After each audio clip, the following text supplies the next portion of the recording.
Burn in hell, Buffett.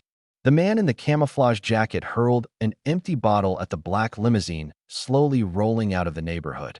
People shouted, whistled, some even tried to break through to the car, only to be shoved back by security. This was their home. And now, they had nothing. Retired Sergeant Mike Collins stood in the crowd, fists clenched so tightly his nails dug into his skin. He had spent the last 10 years in this neighborhood after returning from Afghanistan.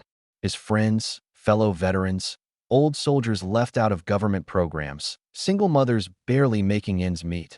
Every single one of them was being tossed out like garbage.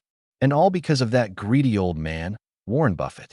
When the government cut funding for public housing, this neighborhood was left in limbo.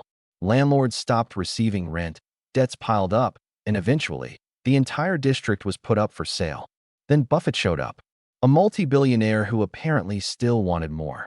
He bought it all, 100 homes in the poorest part of the city, and without a second thought, sent out eviction notices.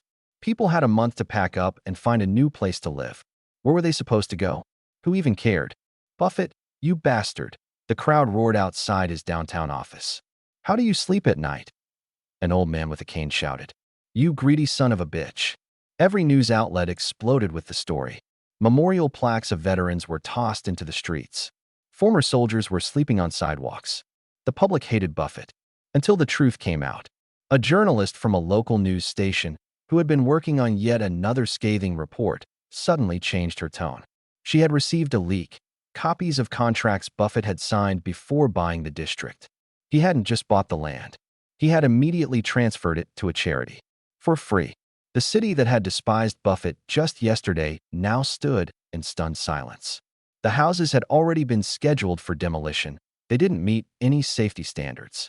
And Buffett, without saying a word, had spent his own money to fund a state-of-the-art housing project for veterans and homeless families.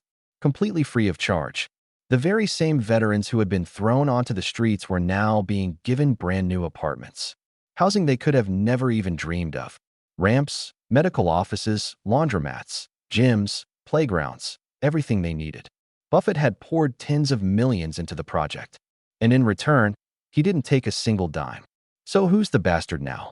People started rethinking every word they had said. The very same protesters now stood in front of the new buildings, unable to believe their eyes. Is this real? Mike Collins ran his hand across the brand new facade. Yes, sir. This is your home now, the project architect replied. And Buffett? He never even showed up to the opening. No statements. No press conferences. No interviews. He just did what he thought was right.